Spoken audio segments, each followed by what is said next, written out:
Israeli Prime Minister Benjamin Netanyahu offered his congratulations to former President Donald Trump today. He called his election performance, quote, history's greatest comeback. Netanyahu's spokesperson says the Israeli Prime Minister was among the first foreign leaders to call Trump and offer his congratulations personally. Joining us now to discuss is Oakland University political science professor Peter Trumbore. Thank you so much, Peter, for being here tonight. Thanks for having me. So tell us, what do we know about this relationship between Benjamin Netanyahu and Trump? So they have had a very close relationship. Certainly when Trump was president in his first term, Netanyahu had essentially said that Trump was the best friend that Israel had ever had in the White House. And they've remained in contact since Trump left the White House. Very famously, there was a phone call between Netanyahu and Trump during the campaign in which Trump essentially said, do what you have to do to finish the war in Gaza. And so I think that is going to be understood by the Israeli government, by the Netanyahu government, as a green light to do whatever they think is necessary to win the wars that they've started, both in Gaza and in Lebanon. You know, that war was obviously a major sticking point for a lot of Arab Americans when it came to a decision in the election. Moving forward, what do you think this could mean for that situation that is continuing to play out? I think that there's virtually no likelihood that a United States under Donald Trump's leadership will attempt to put any kind of restraint on Israel and its prosecution of its wars. There's nothing in the past record from Trump's first term that would lead us to suspect that he would do anything but greenlight whatever Israel believes that it needs to do. And with that in mind, if your concern was over charges of genocide and civilian casualties in Gaza and in southern Lebanon, those are only going to continue. Those are not going to in any way be lessened. And so in some regards, by taking this stand, I understand it's a stand based on principle. I understand that there was a desire to send a message to the Biden administration, but that message is going to come at a potentially great human cost.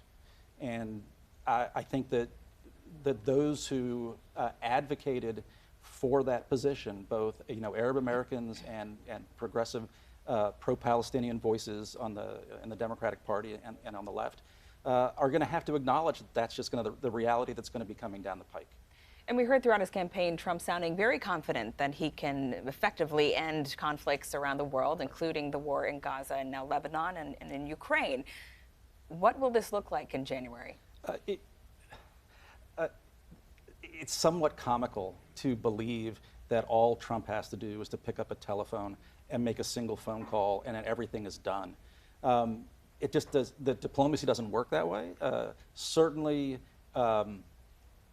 a call like that made to, say, the president of Ukraine would essentially be an ultimatum to give up territory that Russia has already taken from you,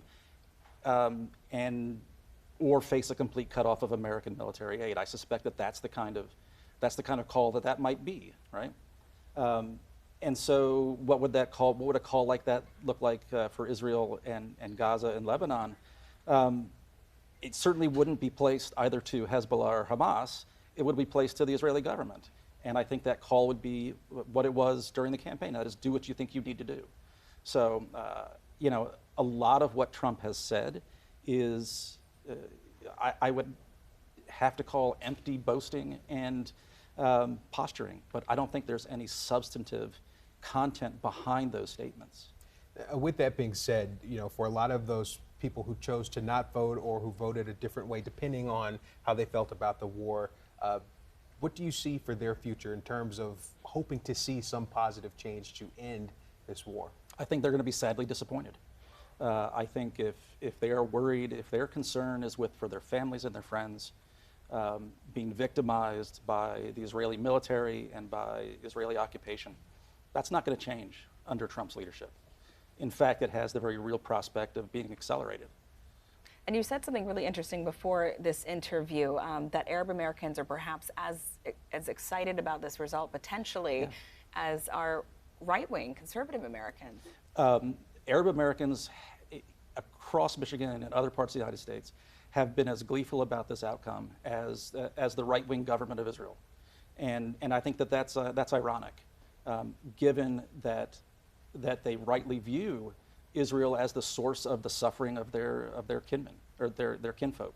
So, you know, to celebrate Trump's election and believing that that is going to somehow produce a more positive outcome for the issue that they care the most about, I think is just a fantasy. All right. Well, Peter, thank you so much for joining us tonight with your insights. Thanks for having me.